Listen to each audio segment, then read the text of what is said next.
भारत और फ्रांस के बीच एक बड़ी रक्षा डील हुई है।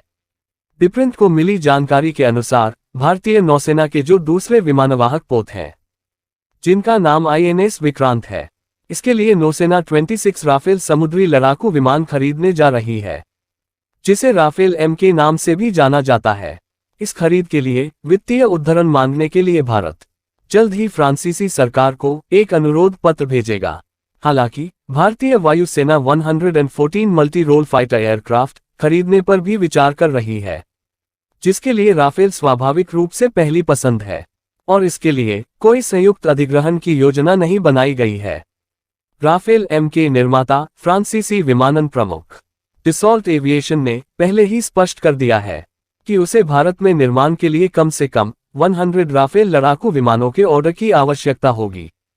डिप्रिंट ने जिन विमानन विशेषज्ञों से बात की, उनका कहना है कि विमानों का संयुक्त अधिग्रहण तर्कसंगत होगा, क्योंकि भारतीय वायुसेना पहले से ही खरीदे गए 36 राफेल विमानों का संचालन कर रही है, और नौसेना एवं वायुसेना की आवश्यकता पर एक साथ काम करना बेहतर होता है।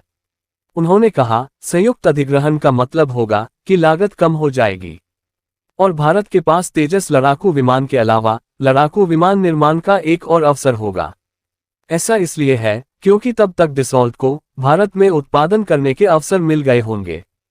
इस बीच नौसेना उम्मीद कर रही है कि 26 राफेल M को जल्द ही खरीदा जाएगा, उसे तेजी से पूरा किया जाएगा। रक्षा और सुरक्षा प्रतिष्ठान के सूत्रों ने बताया है कि एक बार रक्षा मंत्रालय द्वारा अधिग्रहण परियोजना को मंजूरी दे दी जाती है, तो अगले चरण में प्रस्ताव के लिए अनुरोध जारी कर दिया जाएगा, और वर्तमान अधिग्रहण सौदे को जुलाई में मंजूरी दी गई थी। चूंकि राफेल M का सौदा सरकार से सरकार के बीच होने वाला है, इसलिए मंजूरी मिलने के 6 से 8 सप्ताह के भीतर ही LOR जारी किया जाएगा, और यह रक्षा मंत्रालय द्वारा जांच के अंतिम चरण में है। उन्होंने कहा कि उम्मीद की जा रही है कि खरीद में तेजी आएगी, जबकि एक अनुबंध में आमतौर पर हस्ताक्षर की तारीख से 3 साल की शुरुआत में डिलीवरी की परिकल्पना की जाती है, और इसमें तेज प्रक्रियाओं के लिए फ्रांस के साथ बातचीत चल रही है।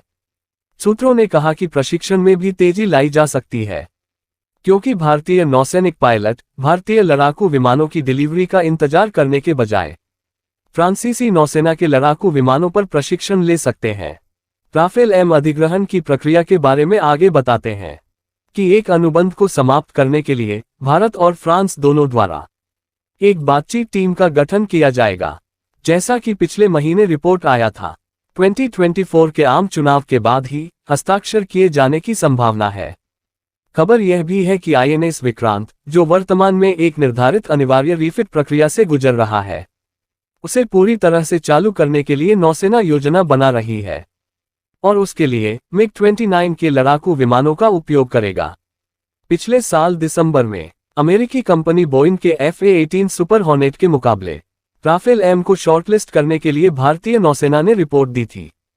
नौसेना मुख्यालय ने तब रक्षा मंत्रालय को एक रिपोर्ट भेजी थी, जिसमें सकारात्मक निर्णय का उल्लेख किया गया था, और कहा गया था कि राफेल M सभी मानदंडों को पूरा करता है, जबकि बोइंग विमान का कोई उल्लेख नहीं किया गया था।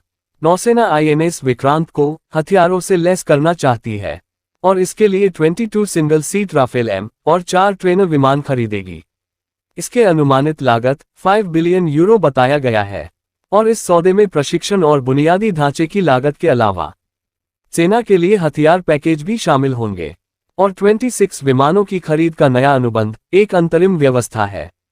ये देखते हुए कि भारत अपने स्वदेशी ट्विन इंजन आधारित फाइटर का निर्माण कर रहा है, जिसका एक प्रोटोटाइप 2026 तक तैयार होने की उम्मीद है, और इसके बाद 2032 के आसपास इसका उत्पादन शुरू हो जाएगा।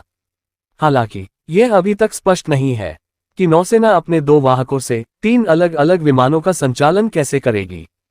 सूत्रों ने कहा कि जब तक TEDBF आएगा, तब तक INS विक्रमादित्य से संचालित होने वाले MiG-29 के अपने रास्ते पर होंगे।